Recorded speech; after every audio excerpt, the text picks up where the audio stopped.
또 이스라엘 자손들이 길갈에 진쳤고 그달 14일 저녁에는 여리고 평지에서 유월절을 지켰으며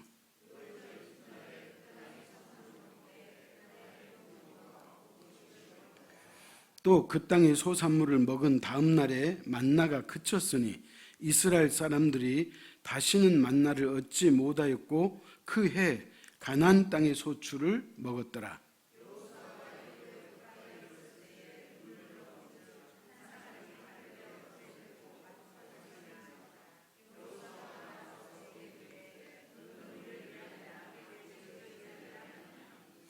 그가 이르되 아니라 나는 여호와의 군대 대장으로 지금 왔느니라 하는지라.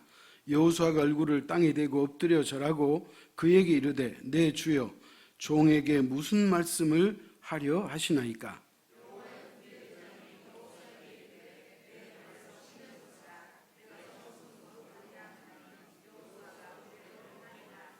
아멘. 제가 오늘 여러분한테 뜬금없는 질문을 하나 하겠어요. 여러분이 지금까지 살아오시면서 많든 적든지 간에 재산이 가장 많을 때 얼마 정도였다고 생각하세요? 혹시 제가 볼 때는 그러지는 않겠지만 32억을 가져본 적 있어요? 꿈의 금액이죠. 32억이 있으면 우리가 말년에 좀 편할 것 같고 풍족하게 살 것 같죠. 그런데 지금으로부터 10년 전에 영국의 16살 먹은 소녀가 복권에 당첨돼가지고 영국 복권 역사상 최연소 나이로 32억 당첨금을 받았어요. 그리고 10년이 지났어요. 올해가 딱 10년이에요. 근데 이제 16살 때였으니까 지금은 26이잖아요? 통장에 돈이 얼마 있을 것 같아요? 신문에 나와서 내가 말씀드리는 거예요. 340만 원 남아있어요. 지금 이분은 뭐 하느냐? 이제 결혼했고, 아이가 있고, 근데 마트에서 일하면서 자기가 간호원이 되려고 공부하고 있다고 나왔어요. 32억이라는 돈이 10년 동안에 다 없어져 버린 거예요. 어떻게 해서 없어졌느냐? 제가 기사를 봤더니요. 파티도 하고 성형수술도 하고, 근데 가장 큰 문제는 뭐냐면 쇼핑도 하고 이런 것 한 것까지는 좋은데 가장 중요한 건 뭐냐? 마약에 손을 댔어요. 그래서 이제 인생이 망가져 버린 거죠. 그러니까 32억이 있어도 그 인생이 행복했느냐? 결코 그러지 않았다는 거예요. 제가 언젠가도 말씀드렸듯이 전 세계 복권 1등 당첨된 사람의 90% 이상이 인생 망가진 거예요. 이거는 이미 통계적으로 나온 얘기예요. 그래서 그 신문기사 밑에다가 댓글을 달았어요. 어떤 사람이 뭐라고 댓글을 달았냐면 이런 댓글이에요. 행복은 역시 돈으로 살 수 없는 거구나. 여러분 공감하세요? 행복은 돈으로 살 수 없어요. 그러면서 10년 동안 자신의 오히려 그 32억이라는 당첨금이 자기 인생을 망가뜨렸잖아요. 그래서 이분이 한 말이 있어요. 16살이라는 어린 소녀가 감당하기에는 당첨금의 액수가 너무 컸다. 그 돈은 나에게 행복이 아닌 고독과 상처를 줬다. 그렇게 말하면서 나는 지금 평범한 가정을 이루고 사는 지금이 가장 행복하다 그랬어요. 여러분, 지금 여러분이 어떻게 인생을 살고 계신지 모르겠지만 지금이 어떤 시기다? 가장 행복한 시기다.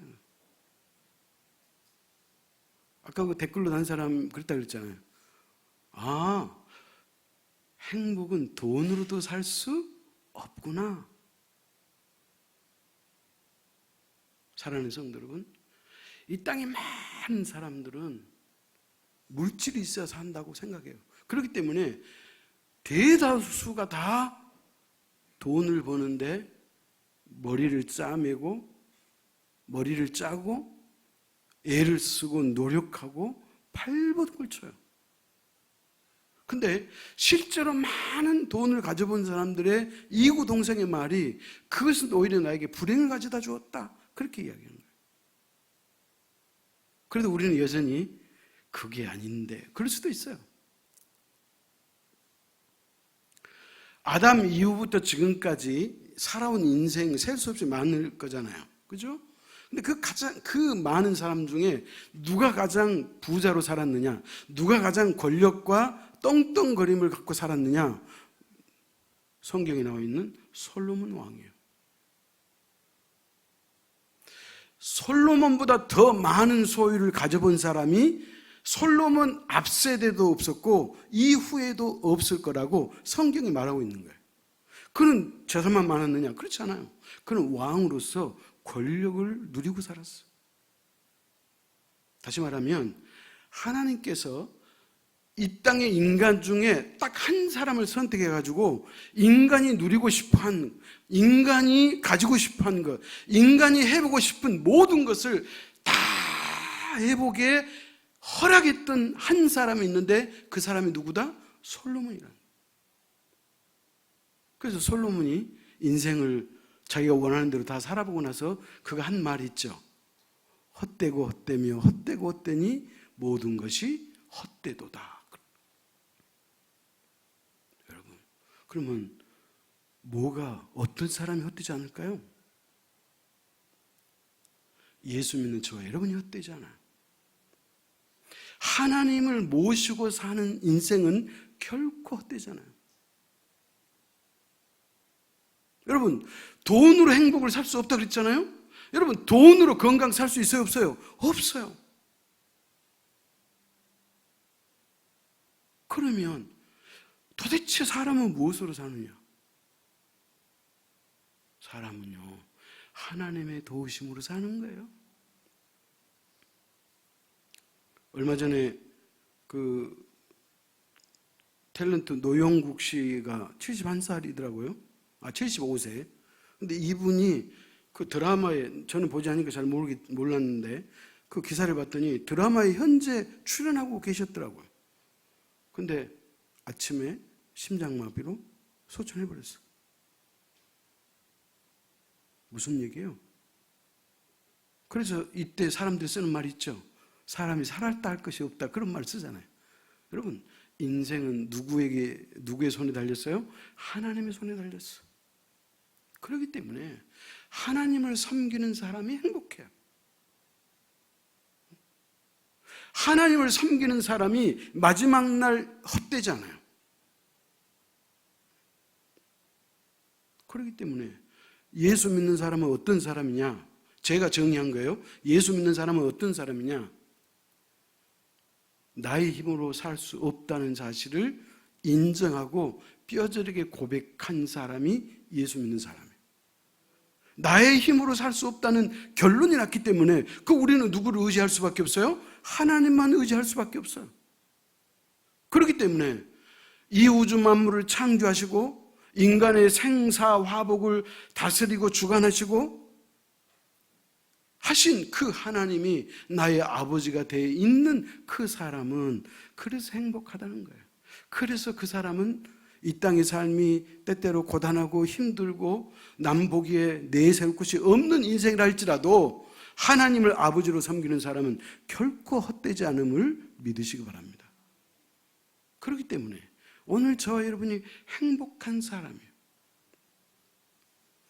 오늘 본문을 보면 이스라엘 백성들이 애굽에서 해방을 맞이해서 광야에서 40년 살았잖아요. 그리고 드디어 하나님이 주신다고 약속한 젖과 꿀이 흐르는 가나안 땅을 건너갔어.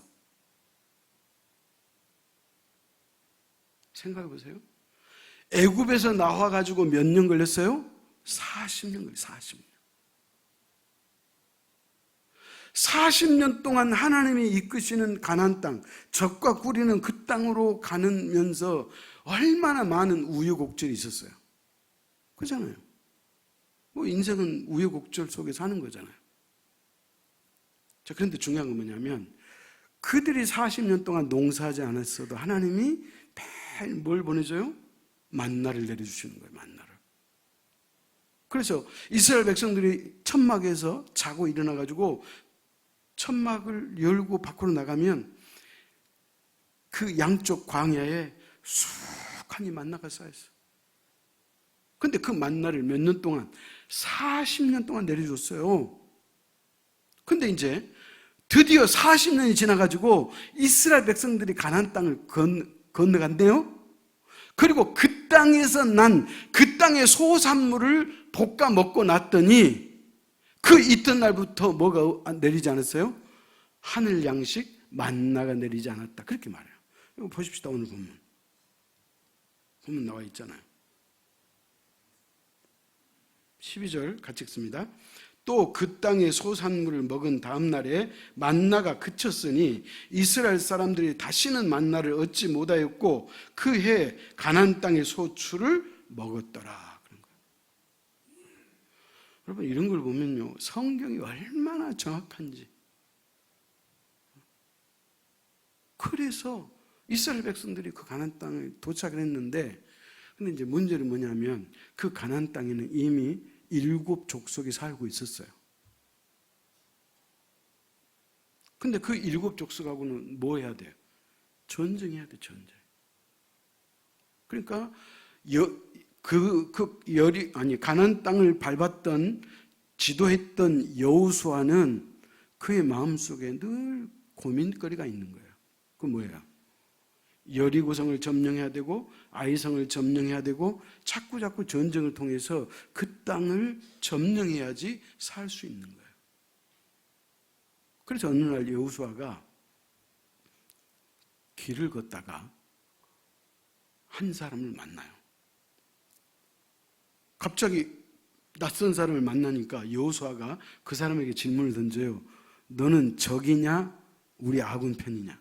우리 편이야 적군이야? 그거 묻는 거예요.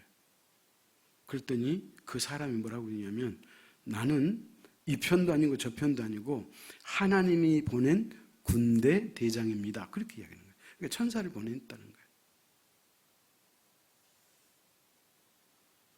그러니까 여호수아가 깜짝 놀랐어요.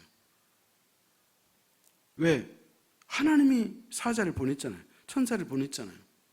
하나님이 천사를 보낸 것은 하나님께서 천사를 통해서 여호수아에게 더 나아가서 이스라엘 백성들에게 당부하고 싶은 말씀이 있었다는 거예요. 하시고 싶은 말씀이 있었다는 거예요. 그렇기 때문에 이 여호수아가 그 앞에서 엎드려요. 엎드리니까 이제 그 천사가 이야기를 하는데 그 이야기의 핵심이 오늘 보면 15절 말씀이에요. 우리 다 같이 한번 읽습니다. 여호와의 군대 대장이 여호수아에게 이르되 내 발에서 신을 벗으라. 내가 선 곳은 거룩하니라 하니 여호수아가 그대로 행하니라. 하나님이 천사를 통해서 여호수아에게 말씀을 주니까 그 하나님의 말씀을 전달받은 여호수아가 그 말씀대로 어떻게 했다? 행하니라. 순종했다. 그렇게 말하는 거예요. 그럼 하나님이 뭐라고 얘기했어요? 여기 봤더니 내 발에서 신을 벗으라. 너가 서 있는 곳은 거룩하니라. 그런 거예요. 여호수아에게 신발 벗으라는 거예요. 신발. 여러분 생각해 보세요.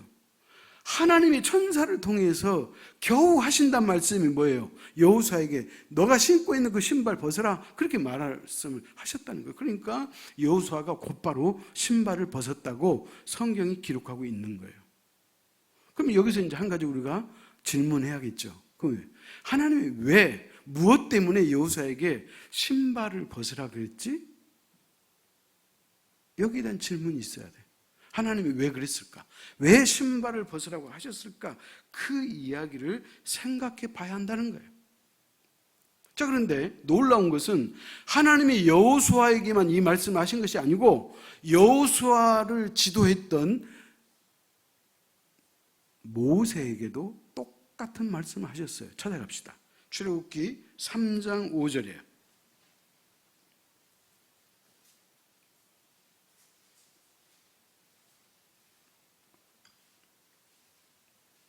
출애굽기 3장 5절 같이 읽습니다. 하나님이 이르시되 이리로 가까이 오지 말라. 내가 선 곳은 거룩한 땅이니 내 발에서 신을 벗으라. 모세에게도 내 발에서 신을 벗으라. 여호수아에게도 내 발에서 신을 벗으라. 그렇게 말하는 거예요. 그렇다면 왜 하나님은 똑같이 모세와 여호수아에게 똑같이 이 말씀을 하셨을까요? 자, 그러면 이제 우리가 찾아와 가야죠. 왜 하나님이 이렇게 말씀하셨는지를 우리가 성경을 통해서 찾아봐야 되는 거예요. 자, 그런데 놀라운 것은 모세에게 말씀하실 때와 여호수아에게 말씀하실 그 상황이 똑같았다는 거예요. 그 무슨 말이냐? 모세에게 내 발에 신을 벗으라고 하셨던 그때는 모세가 하나님의 명령을 받고 어디에 가려고 했어요? 애굽 왕 바로를 만나려고 할 때요. 그러니까 애굽 왕 바로에게 단판을 지러 가는 때 주신 말씀이에요. 이것도 전쟁이에요. 이것도 하나의 영적 전쟁이에요. 여호수아는 지금 가나안 땅에 들어왔죠. 그래서 이제 가나안의 첫 번째 성인 여리고 성과 전쟁을 치러야 될 그 직전에 하나님께서 내 발에서 신을 벗어라 그렇게 말씀하셨다는 거예요. 자, 그러면 또 학자들은 또 여기서 또 해답을 얻으려고 그 당시 풍습을 찾는 거예요. 그 뭐냐? 그 당시에 신발이 없었던 두 종류의 사람이 있었어요. 한 종류는 뭐냐? 어린아이에게는 신발이 없었다 그래요. 응? 요즘같이 발전할 때는 뭐 다 벌써 아이가 태어나지 않아도 베넷 쪼그리 준비하면서 뭐 신발도 준비하잖아요. 근데 그 당시 어린아이는 신발이 없었다 그래요. 부모가 뭐 앉든 없든 이제 그래서 신발이 없었다고 가정합시다. 그건 그렇게 놔두고 그다음에 또 한 부류가 있었는데 누구에게 신발이 없었느냐? 노예에게 신발이 없었어요. 노예는 똑같이 우리하고 같은 사람이잖아요. 그러나 그 당시 노예는 사람의 취급을 받지 않았어요. 노예는 뭐다? 물건이고 연장이에요.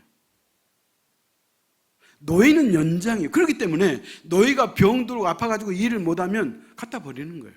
왜? 생명이 아니고 연장이라니까요. 그러니까 노예에게는 주권이 없었어요. 그래서 노예에게는 신발을 신기지 않았다 그래요. 그래서 이제 여기서 하나님이 모세와 여호수아에게 똑같이 내 발에 신을 벗으라고 했던 그 말의 의미를 우리가 깨달아야 한다는 거예요. 왜 내 발에서 신을 벗으라고 하셨을까요? 첫 번째는 여호수아 자신에게 있는 그 자아를 굴복시켰다는 거예요. 하나님이 굴복하라는 거예요. 하나님 앞에 굴복하라는 거예요. 뭘 굴복하라? 첫 번째, 자아를 굴복하라는 거예요. 자아는 뭐냐? 인간이 갖고 있는 어떤 자신의 어떤 욕망 이런 것들을 의미하는 거예요. 사람마다 자신의 인생의 계획이 있거든.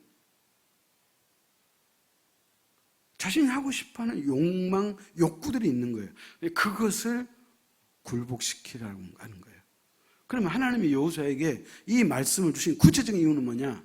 이제 너가 전쟁을 앞두고 있는데 너가 이 전쟁을 어떻게 할지 그 계략을 전략과 계략을 세우고 군대를 어떻게 하고 어떻게 할 것이라고 작전을 짜고 있는 그 여호수아에게 그 생각을 접어라, 굴복시켜라 그런 얘기예요.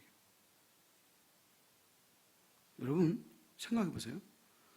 여호수아는 이스라엘 백성들을 데리고 여리고 성과 지금 전쟁을 벌이려고 하는데 그렇기 때문에 지도자인 여호수아가 당연히 작전을 짜고 군대를 어떻게 할 것인가, 어디로 침범할 것인가 여러 가지 생각을 갖고 있을 터인데 하나님께서 그 생각을 내려놓으라 그런 말이에요. 그 왜 그래요? 전쟁은 사람을 통해서 하시지만 실제로 전쟁은 누가 하신다? 하나님이 하신다는 거예요. 여러분, 성경에 나와 있죠. 전쟁은 누구에게 속한 것이다? 여호와께 속한 것이다. 여러분, 우리는 알 수 없지만 세상의 모든 전쟁은 하나님의 손에 달렸어요. 지금 우크라이나하고 러시아가 전쟁 중에 있잖아요. 여러 가지 정치 싸움이 있고 헤게모니가 있고 그들이 싸워야 될 그 이유가 나름대로 있어요. 그러나 그 전쟁을 종료시킬 수 있는 분은 누구다? 하나님이다, 그 얘기예요. 그렇기 때문에 여러분, 우리는 그 전쟁과는 상관이 없지만은, 그러나 그 억울한 사람들 죽어가고 있는 그 전쟁의 종식을 위해서 우리가 어떻게 기도해야 되는 거예요.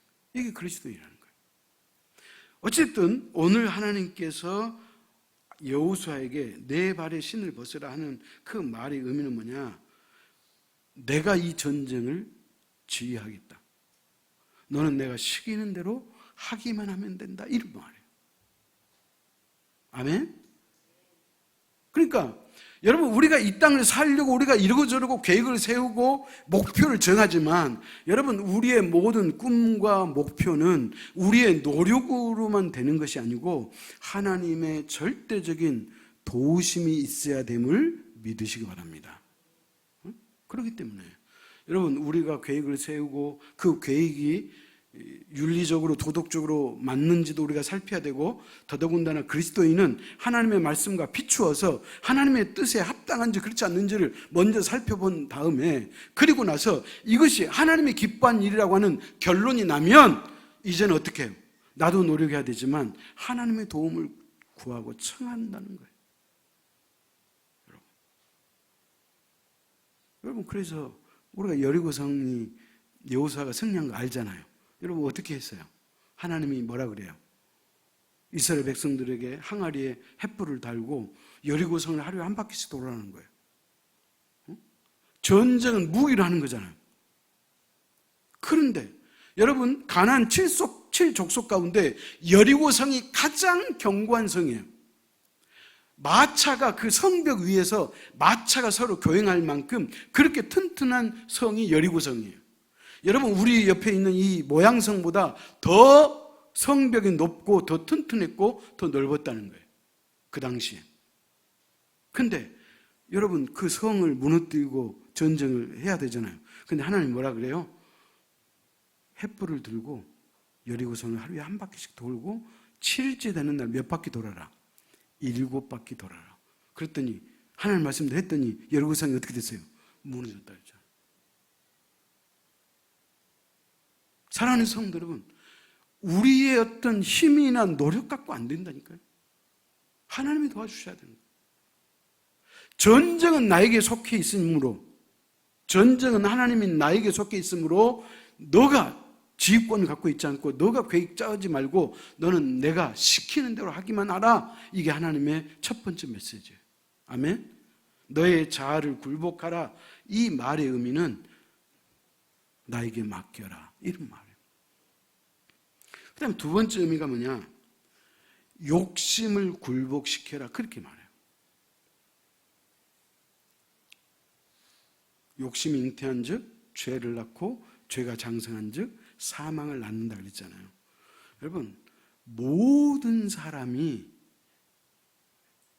실패하고 넘어짐의 그 키가 어디가 있냐면 욕심이 있어요. 우리가 어떤 선한 욕심은 필요하죠. 그리고 우리가 어떤 욕심을 있다는 것은, 예를 들어서 우리 찬영이 있지만은 찬영이가 자기가 대학교를 지금 목표하고 열심히 공부하고 있잖아요. 그 공부에 욕심이 있는 거예요. 이거는 선한 욕심이에요. 그 욕심은 우리에게 동기를 유발하는 거예요. 공부를 할 수 있도록 그 동기를 유발하는 거예요. 그건 좋아요. 선한 욕심은 좋아요. 그러나 그렇지 않고 인간적인 욕망, 쉽게 말하면 지극히 나 자신만을 위한 그런 욕망은 그 인생을 망가뜨리는 거예요. 하나님께서 천사를 통해서 하신 말씀이 너의 욕심을 굴복시켜라. 이스라엘 백성들이 갖고 있는 그 어떤 욕심도 부리지 마라, 이런 말이에요. 왜 그런 줄 아세요? 하나님이 무엇 때문에 이런 말씀하신 줄 아시죠? 이스라엘 백성들이 40년 동안 광야에 살면서 그들이 갖고 있는 거 있어요? 없어요. 하나님이 매일 아침마다 새벽에 만나를 내려주시니까 그 만나를 주워 먹고 살았어요. 몇 년 동안? 40년. 그러니까 이제 이 만나가 질린다고 하나님 앞에 원망불평하잖아요. 하나님, 우리가 애굽에서 노예로 살 때는 그래도 가끔씩 가마솥에서 고기라도 뜯어먹고 살았는데 이거 뭡니까 하고 하나님 원망하니까 하나님의 메추라기 떼를 보내줘가지고 메추라기를 실컷 먹도록 했잖아요. 그러니까 이스라엘 백성들은 자기들이 소유하고 있는 게 없어. 근데 여리고 성을 점령하면 이제 그 여리고 성을 점령하면 전리품 있잖아요. 그래 안 그래요? 전리품을 보면 눈이 뒤집어질까 봐 하나님이 너희가 갖고 있는 욕심을 굴복시키라 그렇게 말했다는 거예요. 그제 뉴스 봤더니요, 미국에서 떼강도가 나타나가지고 그 명품 아이폰 파는 명품, 또 명품 가방 팔고 옷 파는 곳을 떼거지들이 와가지고 이렇게 훔쳐갔어요. 와, 무섭더라고요. 또 브라질에서 있는 브라질에서 어떤 가족이 쇼핑을 하고 아이 데리고 엄마 아빠가 이제 쇼핑을 마치고 자기 집을 걸어가는 거예요. 근데 이제 이렇게 주택 가니까 좀 길이 좀 좁을 거잖아요. 근데 차가 왔다 갔다 하니까 이제 한쪽 가로 이렇게 가족이 이렇게 가더라고요. CCTV에 나온 이야기예요. 그런데 조금 있다가 오토바이 탄 두 사람이 있다가 딱 권총 내들고 총을 대는 거예요. 근데 이 아버지가 총을 갖고 있었어. 그래가지고 아버지가 선제 쏘니까 이 오토바이가 그냥 그 길로 도망간 거예요. 여러분, 이게 무서워서 살겠어요? 뭐 어쨌든 사람마다 다 욕심이 있거든. 그래서 그 욕심을 어떻게 시켜라? 굴복시키라. 이게 하나님의 두 번째 주신 말씀이에요. 자, 찾아갑시다. 여호수아 6장 18절 19절이에요.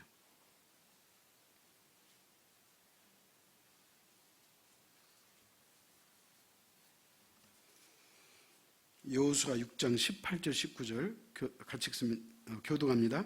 너희는 온전히 바치고 그 바치는 것 중에서 어떤 것이든지 취하여 너희가 이스라엘 진영으로 바치는 것이 되게 하여 고통을 당하게 되지 아니하도록 오직 너희는 그 바친 물건에 손대지 말라.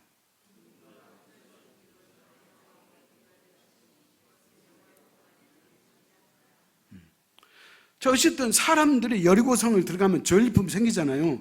여러분 생각해 보세요. 이스라엘 백성들이 40년 동안 광야에서 한 공동체로 서로 의지하고 격려하고 살다가 여리고성을 가서 전쟁에 승리했네요. 근데 막 별의별 것들이 다 있어. 그러면 가지려고 막 사람들이 막 챙길 거잖아요. 그러면 서로 간에 뭐가 생기는 거예요? 위화감이 생기는 거예요. 어제까지 그렇게 좋았던 이웃이 좋은 모습을 보이지 않는 거예요. 그러니까 소위 말하면 질서 유지가 안 돼. 하나님께서 그와 같은 상황을 하나님은 미리 예견하시고 천사를 통해서 욕심내지 마라. 너희 욕심을 굴복시키라. 그렇게 말씀했다는 거예요. 그런데 여리고성을 점령하고 그 전리품을 이제 손대지 않았어요. 자, 그런데 아이성에서는 실패했어요. 근데 그 원인을 찾아봤더니 누가 나오는 거예요? 아간이 나오는 거예요. 찾아갑시다. 여호수아 7장 21절 22절.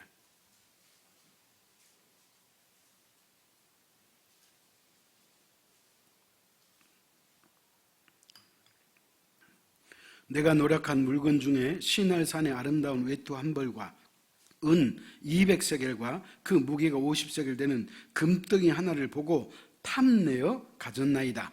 보소서, 이제 그 물건들을 내 장막 가운데 땅 속에 감추었는데 은은 그 밑에 있나이다 하더라.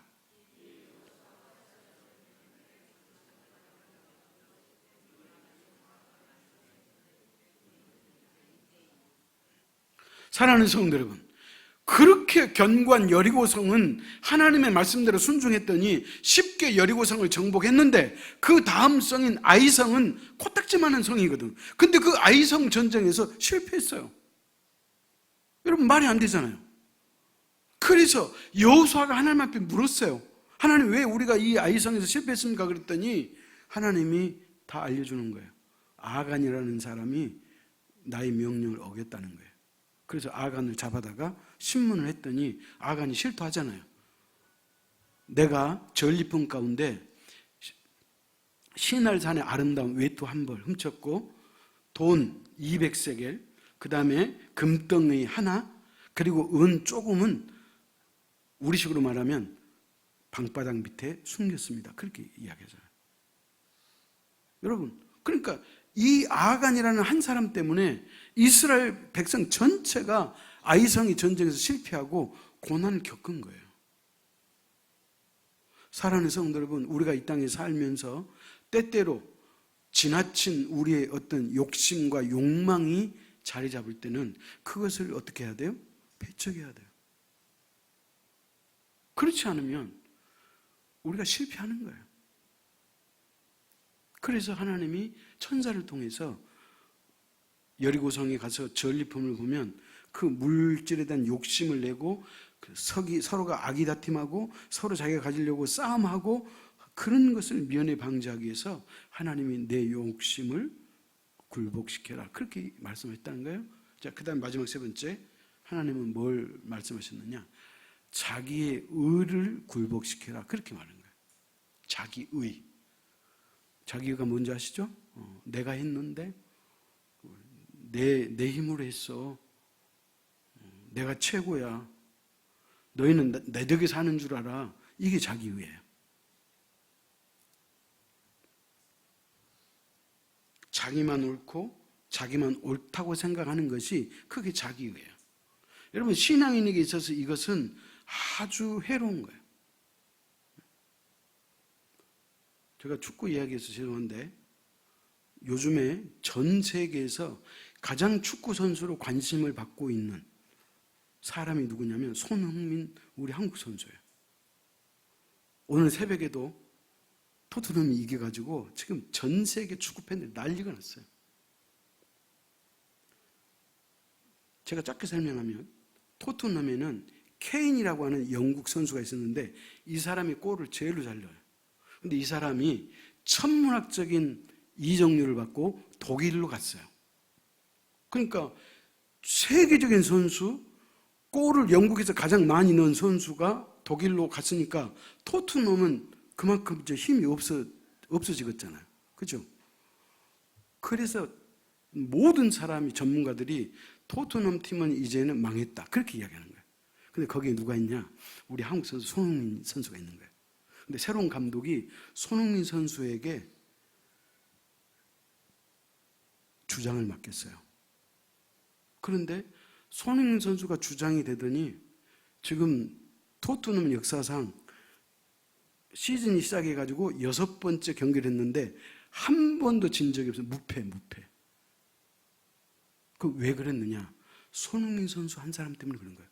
이 사람이 주장이었어가지고 이 사람이 자기 팀에 있는 모든 선수를 다 껴안아주고 말 들어주고 실수해가지고 얼어있으면 격려해주고 토닥거려주고, 그리고 새로 이적해 오고 그 다음에 어린 선수가 길을 못 피잖아요. 길을 못 피는 선수에게 길을 펼 수 있도록 안내해주는 사람이 누구냐? 손흥민. 그래서 토트넘이 변했다는 거예요.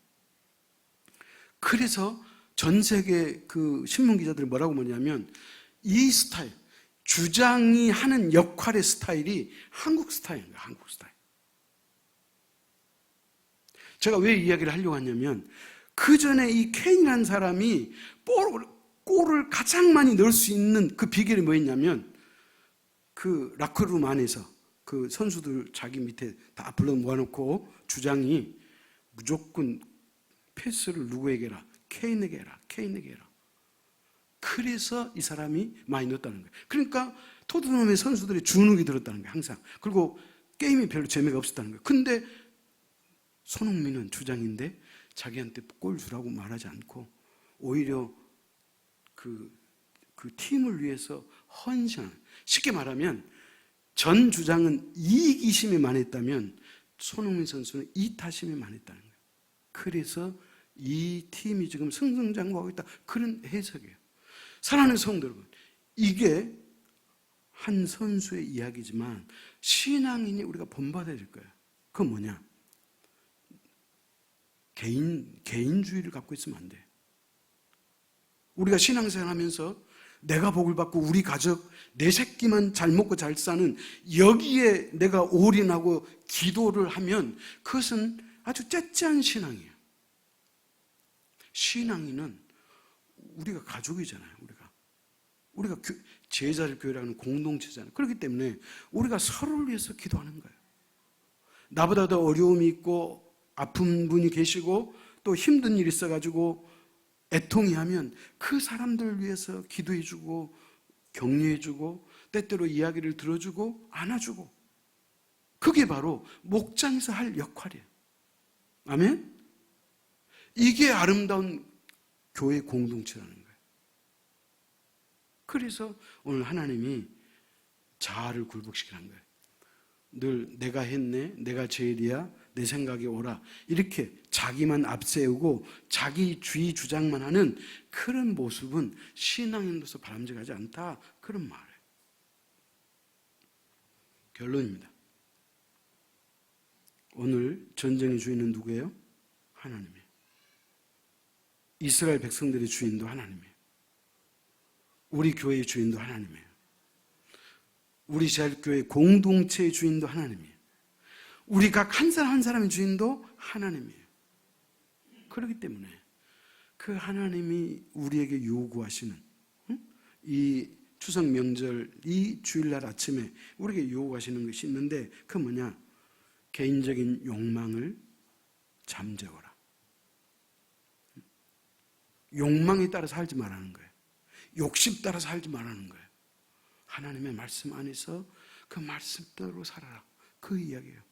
그리고 항상 자기중심적이고 자기밖에 모르고 자기가 옳다는 이 자기의를 굴복시키고 항상 공동체를, 가정을, 형제를 위해서 사는 것이, 그게 바로 그리스도인이요, 그게 하나님이 기뻐하는 삶인 것을 믿으시고, 분명히 말씀드리지만 교회의 주인도 하나님이시오, 여러분의 가정도 주인도 하나님이시오, 여러분의 일터의 주인도 하나님이시고, 여러분 개인의 주인도 하나님이세요.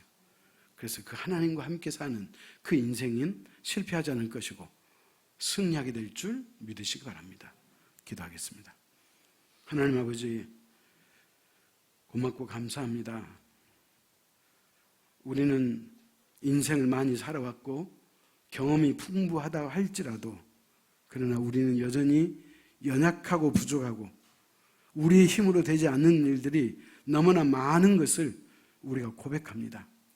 사람들은 열심히 노력하고 또 열심히 돈 벌면 건강하고 행복이 찾아올 거라고 생각하지만, 인생에 아무 문제가 없을 거라고 생각하지만 전혀 그렇지 않음을 우리가 깨닫습니다. 왜냐하면 인생의 주인은 내가 아니고 하나님이시기에, 그러므로 우리는 나를 버리고 하나님을 나의 주인으로 삼고 그 하나님이 이끄시는 대로, 그 하나님이 나에게 주시는 말씀 그대로 순종하며 사는 것이, 그게 행복이요, 그게 승리하는 삶인 것을 우리가 이 아침에 깨닫습니다.